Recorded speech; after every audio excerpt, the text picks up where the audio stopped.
देवगुरु बृहस्पति मिथुन राशि में मार्गी हो रहा है। 11 मार्च से 2 जून तक पुनर्वसु नक्षत्र में मार्गी हो रहा है।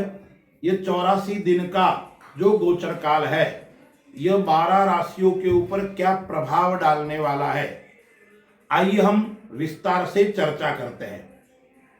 मैं पंडित राजेश दवे, वैदिक ज्योतिष परामर्श केंद्र जोधपुर से।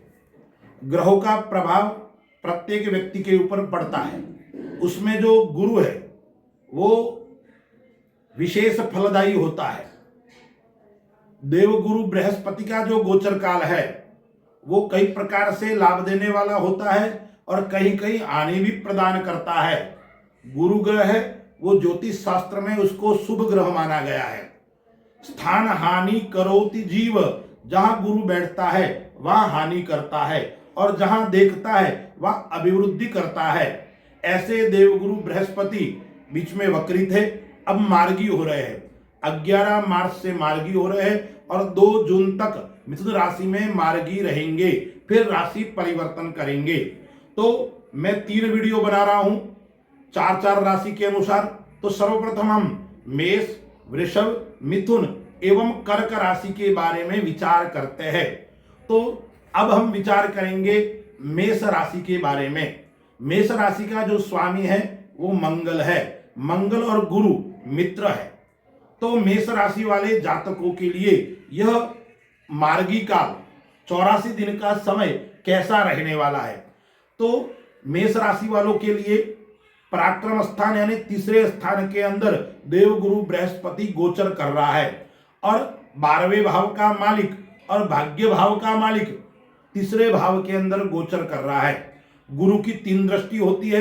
तो पहले 7वें स्थान पर दृष्टि है, भाग्य स्थान पर दृष्टि है और आय स्थान पर गुरु की दृष्टि है। यह गोचर काल उन्नति को देने वाला, सफलता को देने वाला रहेगा, क्योंकि पराक्रम के अंदर गोचर हो रहा है, भाग्य भाव को देख रहा है, तो भाग्य के अंदर अभिवृद्धि कराने वाला रहेगा। लाभ भाव के ऊपर दृष्टि है तो लाभ की प्राप्ति कराने वाला रहेगा। इस गोचर काल के अंदर नवीन उत्साह बना रहेगा। अच्छे विचारों की क्रांति आपके मन में उत्पन्न होगी और नौकरी के लिए यह समय वरदान साबित होने वाला है। व्यापार के अंदर मुनाफा, व्यापार के अंदर लाभ, नए उन्नति के नए अवसर आपके सामने आने वाले हैं, लेकिन आपको सतर्क रहना पड़ेगा, अपनों से सावधान जरूर रहना पड़ेगा। मानसिक स्थिति आपकी मजबूत होने वाली है। संतान सुख आपका अच्छा रहेगा, लेकिन भाई बहनों से जरूर थोड़ा विचार आपका कम मिल सकता है। गुरु मार्गी है, लाभ भाव के ऊपर उसकी दृष्टि है, तो आपको अचानक आप व्यापार करते हैं, यदि आप मशीनरी लोह संबंधी व्यापार करते हैं तो उसके अंदर भी आपको लाभ की प्राप्ति होगी। साझेदारी आपकी अच्छी होगी, पार्टनर आपका अच्छा रहेगा, जीवन साथी के साथ में भी लगाव अच्छा रहेगा। जीवन साथी से आपका संबंध, प्रेम, अपनत्व अच्छा रहेगा। तो कुल मिलाकर मैं यह कह सकता हूं मेष राशि वाले जातकों के लिए यह मार्गी काल जो गुरु का है वो उत्तम फल को देने वाला रहेगा। अब आपको उपाय क्या करना है? चने के दाल होती है उसका दान देना है और गुरुवार के दिन भगवान विष्णु के मंदिर में जाकर आपको अर्चन और पूजन करना है और मंगलवार के दिन भी आपको विष्णु भगवान या कृष्ण भगवान के मंदिर में जाकर पीले पुष्प की माला अर्पण करनी है। फिर वृषभ राशि, वृषभ राशि का स्वामी जो है वो शुक्र है। वृषभ राशि वालों को ये जो गोचर है वो 11वें भाव का स्वामी एवं 8वें भाव का स्वामी दूसरे स्थान के अंदर धन स्थान के अंदर गोचर कर रहा है। 6ठे घर के ऊपर दृष्टि होगी, फिर 7वें भाव के 8वें घर के ऊपर दृष्टि होगी और फिर 10वें घर व्यापार क्षेत्र के ऊपर दृष्टि होगी। तो यह गोचर काल क्या वृषभ राशि को फल देने वाला रहेगा? जरूर धन की समस्या उत्पन्न कर सकता है। धन आने में दिक्कत आएगी। आपको धन कमाने के लिए निरंतर प्रयास करना पड़ेगा। साथ में सहकर्मी काम करता है या आपसे बड़े अधिकारी है या आपके छोटे अधिकारी है, उनके साथ में जरूर टकराव देखने को इस गोचर काल के अंदर मिलेगा। मेहनत आपको ज्यादा करनी पड़ेगी। परिश्रम से ही आपको सफलता की प्राप्ति होने वाली है। निवेश के अंदर आपके लिए लाभ होगा, लेकिन निवेश आपको सावधानी पूर्वक करना पड़ेगा, अन्यथा आपको नुकसान हो सकता है। बना हुआ काम बिगड़ सकता है। इस गोचर काल के अंदर आपको विनम्रता दिखानी पड़ेगी। आपके वाणी में आकर्षण होगा, वाणी से लोग प्रभावित होंगे, लेकिन उतावलापन दिखाओगे, गुस्सा तेज करोगे तो आपके साथ में थोड़ी समस्या, आपके संबंध बिगड़ सकते हैं। उच्च अधिकारियों के साथ में थोड़े मनमुटाव उत्पन्न हो सकते हैं और सहयोग उनका आपको कम मिलेगा, लेकिन पैतृक सुख की आपको प्राप्ति होगी। पिता से लगाव रहेगा, पैतृक धन की प्राप्ति होगी। शिक्षा जगत से जुड़े हुए विद्यार्थियों के लिए, शिक्षा जगत से जुड़े हुए लोगों के लिए यह समय मध्यम रहने वाला है। परिवार के अंदर उत्साह बना रहेगा। स्वास्थ्य की दृष्टि से भी आपको चिंता करने की आवश्यकता नहीं है। शत्रु आपसे परास्त होंगे, शत्रु के ऊपर आप विजय को प्राप्त कराने वाले रहेंगे। रोग ऋण शत्रु से आपको चिंता करने की आवश्यकता नहीं है। उपाय आपको क्या करना है? शुक्रवार के दिन आपको भगवान विष्णु और महालक्ष्मी का मंदिर हो तो वहां जाकर अर्चन और पूजन करना चाहिए। चने की दाल का दान करना चाहिए और पीले फल, कदली फल भगवान विष्णु को अर्पण करना चाहिए। अब मिथुन राशि, मिथुन राशि का जो स्वामी है वो है बुध है। तो मिथुन राशि के अंदर ही देवगुरु बृहस्पति मार्गी हो रहे हैं। तो मिथुन राशि वालों के लिए यह समय कैसा रहेगा? प्रथम भाव के अंदर गोचर कर रहे हैं और 7वें भाव का स्वामी और 10वें भाव का स्वामी लग्न के अंदर, यानी लग्न का स्वामी, केंद्र का स्वामी लग्न के अंदर गोचर कर रहे हैं। 5वीं दृष्टि गुरु की होगी, वो 5वें घर के ऊपर होगी। 7वीं दृष्टि होगी, वो 7वें घर के ऊपर, और 9वीं दृष्टि व्यापार क्षेत्र के ऊपर होगी। तो मिथुन राशि वालों के लिए यह समय कैसा रहेगा? मिथुन राशि वालों के लिए यह समय उत्तम और अच्छा रहने वाला है। सकारात्मक विचार आपके बढ़ेंगे।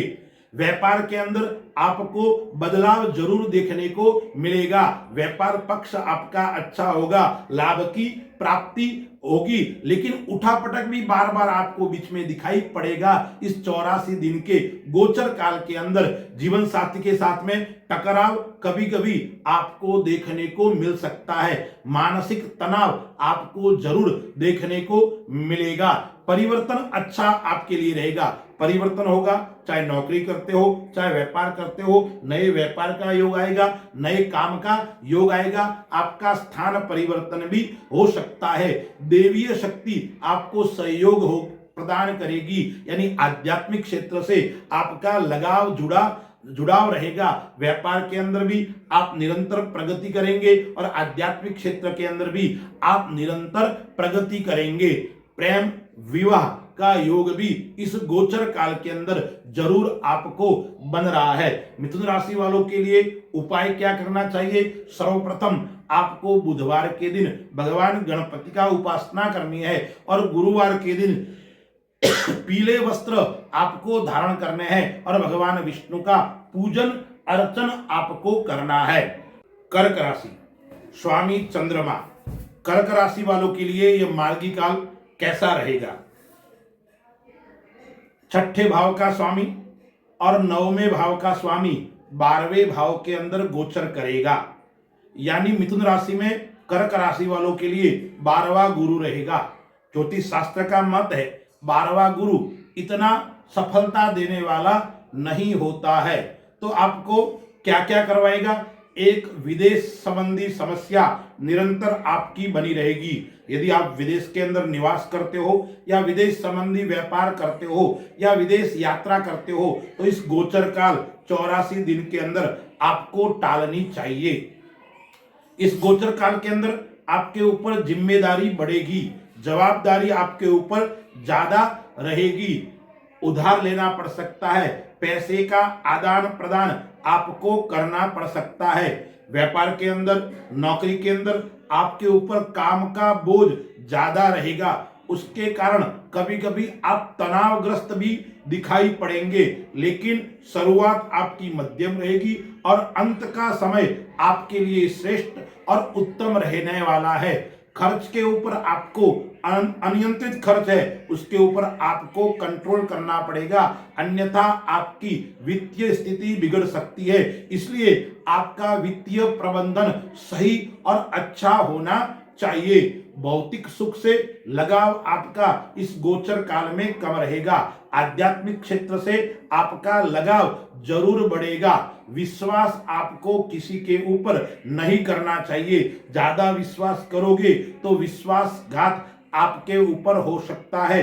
कार्य के अंदर, व्यापार के अंदर, नौकरी के अंदर आपको लापरवाही नहीं दिखानी है। गुरु की चौथे घर के ऊपर दृष्टि है, माता पक्ष अच्छा रहेगा। भूमि भवन संबंधी सुख भी आपके लिए अच्छा और उत्तम रहेगा। स्वास्थ्य की दृष्टि से कहते हैं तो यह समय थोड़ा संघर्ष भरा रहेगा, आपको स्वास्थ्य थोड़ा नरम गरम रहेगा। पुरानी बीमारी पुनः उत्पन्न हो सकती है और उसके कारण आप थोड़े परेशान जरूर दिखाई पड़ेंगे।